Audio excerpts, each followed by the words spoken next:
Hey everyone, the Pisces full moon is coming up Tuesday night, and it's also a lunar eclipse. Stay tuned and I'm going to share with you how to work with this energy.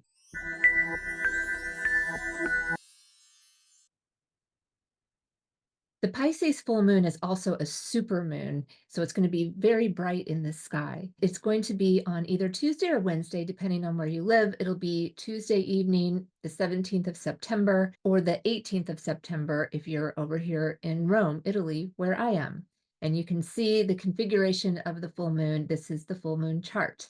The full moon is going to be in Pisces. Some of the keywords of Pisces are emotional depth, creativity, imagination, connecting with the spiritual or the other world. It's known to be a very artistic sign and about unity, about seeing the connection between all of us instead of the individual pieces. Some of the archetypes of Pisces are the dreamer, the mystic, and the artist. Pisces is a water sign, which means it operates on emotion or emotional connection. Its modality is mutable, so it's very adaptable and flexible. The symbol of Pisces is the fish. The full moon is going to be at 25 degrees of Pisces, so if you have anything on or near 25 degrees of Pisces, this full moon is going to activate your chart.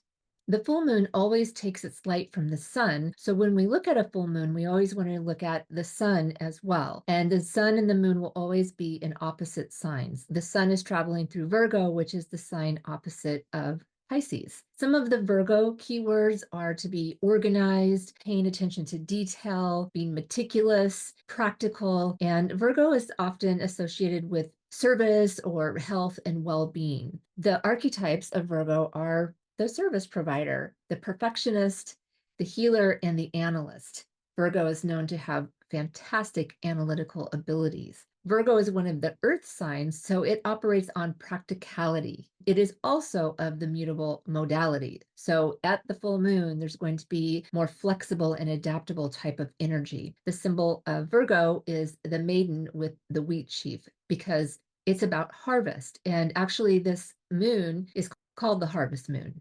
Now, there's a lot of things going on at the full moon, and I'm going to kind of run down all the different types of energies that we're going to experience, and then I'm going to show you the different aspects that are happening that contributes to all of these different types of vibrations. First of all, the Virgo and Pisces axis are always going to bring up the details versus the big picture. So the forest and the trees, where Virgo is the sign that could be like, I can't see the forest for the trees, you know, that saying. And then Pisces is like, well, I am the trees, I am the forest, I am the whole thing. We have to take the whole entity into consideration. That is the theme, and you can think about how that might be coming up in your life. Are you too focused on the little details and not paying attention to the big picture, or are you really into the big picture, but you're not taking care of the little details and to-do lists that you have to do to get there? And of course, the best approach is the combination to see the forest and the trees. There's also that mystical versus practical aspect that we will have in the air as we go into the full moon. There's dreamy intuition, that's Pisces, and meticulous analysis, that's Virgo. All of this is going to be amplified because we have a lunar eclipse. There will be maybe some things that were hidden coming to light, and it's a good time to reflect and release because full moons are about releasing. It's about culmination. The moon is not going to get any brighter. It has peaked its cycle and it's going to start waning after the full moon, and you'll see the light starting to decrease. So releasing of the light. When you think about an eclipse, well, what's happening? Some of the light that the moon normally shines down is eclipsed because the earth is coming in between the sun and the moon. The symbolic meaning is that there's things that are hidden and unconscious or unknown that are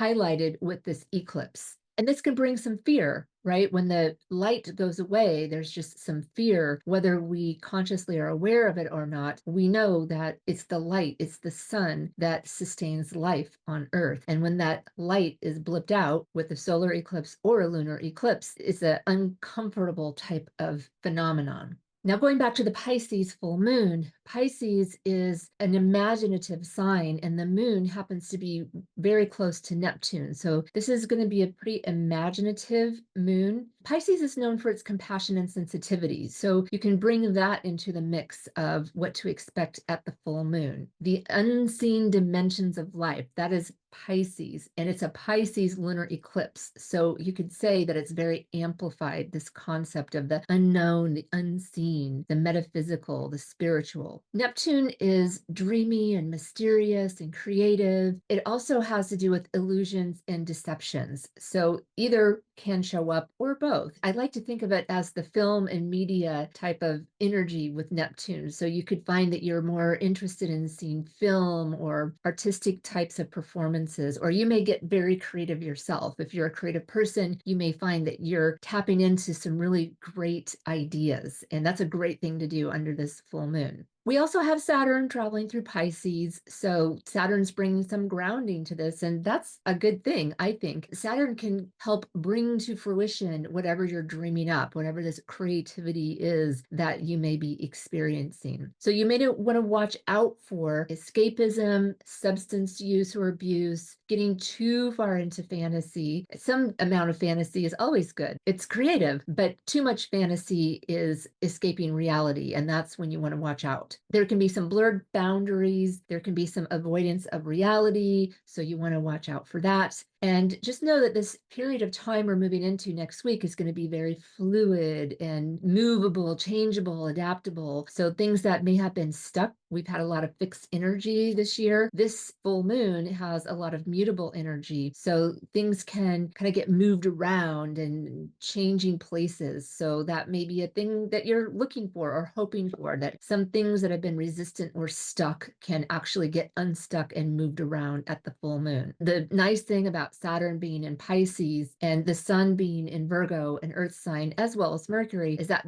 those planets bring some grounding to this energy. So let's look into more details.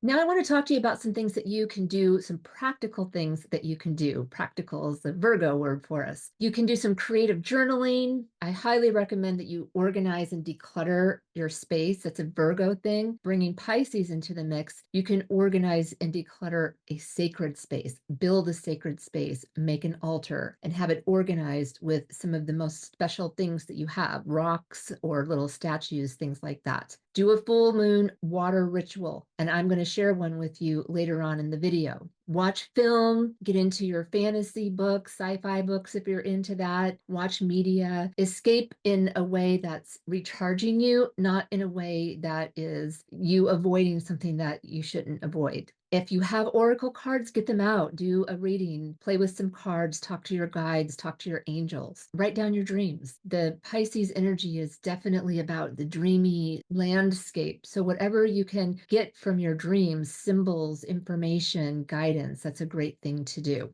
As I mentioned earlier, this full moon is a supermoon, so it's going to look really big, especially as the moon rises. So if you can catch moonrise, try to do that. It's also a partial lunar eclipse. This happens when the sun and moon are on either side of Earth, and it's Earth's shadow that goes onto the moon that makes it look like it's going dark. It's a partial eclipse. That means that it's not going to be completely in alignment. It won't be a complete circle blackout. If you want to know if you're going to be able to see the lunar eclipse, the visibility is going to be in Europe, much of Asia, Africa, North America, South America, the Pacific, Atlantic, Indian Oceans, the Arctic, and Antarctica, if you happen to be there. Probably not. I got that from timeanddate.com, which has more information on the eclipse. So if you want to learn more, you can go to that link. We also have the Libra equinox coming up, and that's when we have equal day and nighttime, or equal light and dark. This is going to happen on September 22nd, so that'll be a few days after the full moon. That'll mark the day when sun enters the sign of Libra. It marks fall in the northern hemisphere,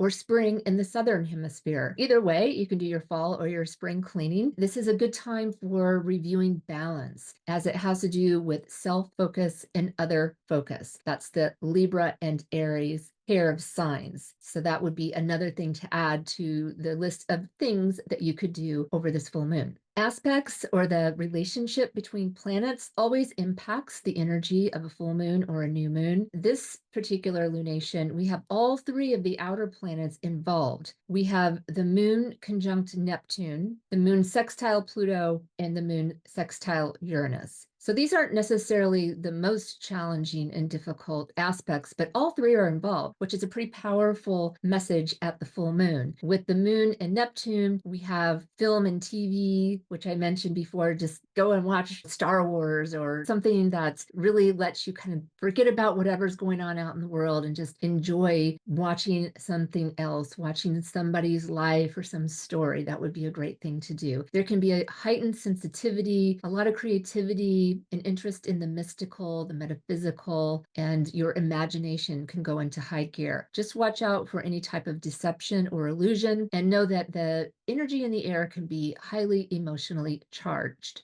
Pluto is always going to bring in power dynamics. In this case, there could be some empowerment. That would be the positive way for that to flow through. And then we have moon sextile Uranus, and this can bring in some pretty unstable energy. The moon alone is about fluctuation, and Uranus is about change or disruption. So if this is a highly active point in your chart, the moon at 25 degrees of Pisces, you may experience something that feels really unstable, or that thing, it's fluctuating, that it's not secure yet. But it can also be exciting. You could be launching something or creating something where you're in that dynamic experience, that dynamic part of creating something. So Uranus can bring in inspiration and some great ideas as well. The sun is also in aspect with all three outer planets. The sun is with Mercury. So I'll start with sun trine Pluto. It's a harmonious type of relationship. And again, Pluto always has to do with power. That can be empowering, it can be overpowering, feeling overpowered, or it can be you dominating. So you can feel empowered, you can feel overpowered, or you can be the one domineering or overpowering. So check that out and see if that shows up for you, or how that might show up for you. The aspect is between the sun and Pluto. So there also could be some sort of boost in confidence as it pertains to you really owning your power. The sun is trine Uranus. That brings in maybe an adventurous spirit or an opportunity, or maybe some insight or opening up of your ideas and what could possibly be done. The sun is going to be across from Neptune because the moon is traveling with Neptune, and the sun is always across from the moon. This could bring in some ego illusion, some fantasy about identity and self, maybe some confusion. It's also Hollywood. I mean, Hollywood is all about Neptune and the sun and the moon. So that's why I think it's a really good time to get into movies or any kind of media if you like to watch things or create things or write things. Next week could be a really great time to tap into some of your potential. The sun is traveling with Mercury. They're not going to actually meet at the same degree in Virgo. They won't meet until they jump over into Libra, but they are traveling together. So at the full moon, there can be more focus and productivity, more than what we would normally see with all this Neptune Pisces energy. It's a bit grounding. It can kind of help collect your thoughts and be more focused instead of kind of all over the place, because we do have a lot of all over the place energy happening at the full moon.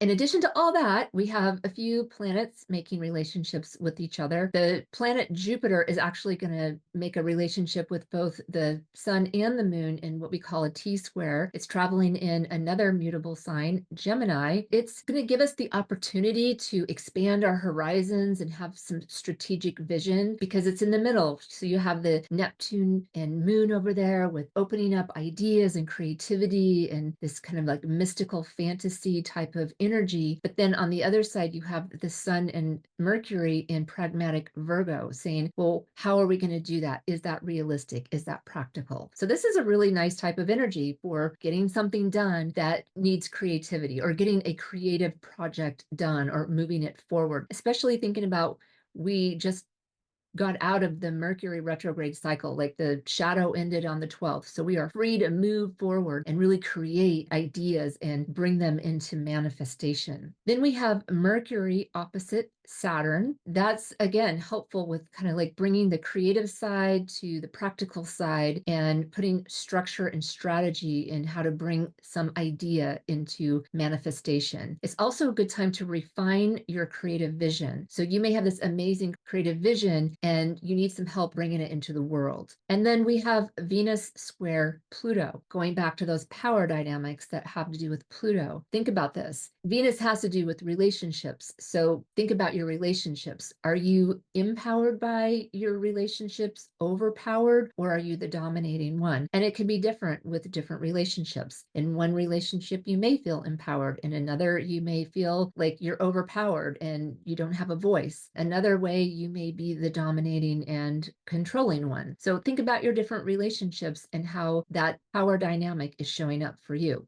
You always want to look at your chart and see if any of the planets in the sky are activating your chart. This is where they all are. So this is the chart of the full moon. This is just a rundown of what signs each planet is in. And if you don't have a copy of your chart, you can use either of these two recommended sites that I use to get a free copy of your chart. And then for your convenience, I have this list of different life topics and themes that have to do with each of the houses. You can take a snapshot if you would like. And when you find in your own chart where the different planets are traveling, then you can get more information as to how this energy may show up in your life. I have a quote from Kamala Harris, and she says, "Our unity is our strength, and our diversity is our power. We reject the myth of us versus them. We are in this together." We have lots of Pisces keywords in there, and which I really love that. And power is mentioned, which we know Pluto is pretty active at this full moon. So I thought this would be a really nice quote to share with you about the full moon. If you'd like to schedule a consultation with me, you can use the QR code down there in the corner, or you could go to Lori Barnes Astrology. That's my website. As promised, here is the full moon ritual. This is written specifically for the water element. What you can do is find a quiet space near water, so home or a lake or a pond or the ocean.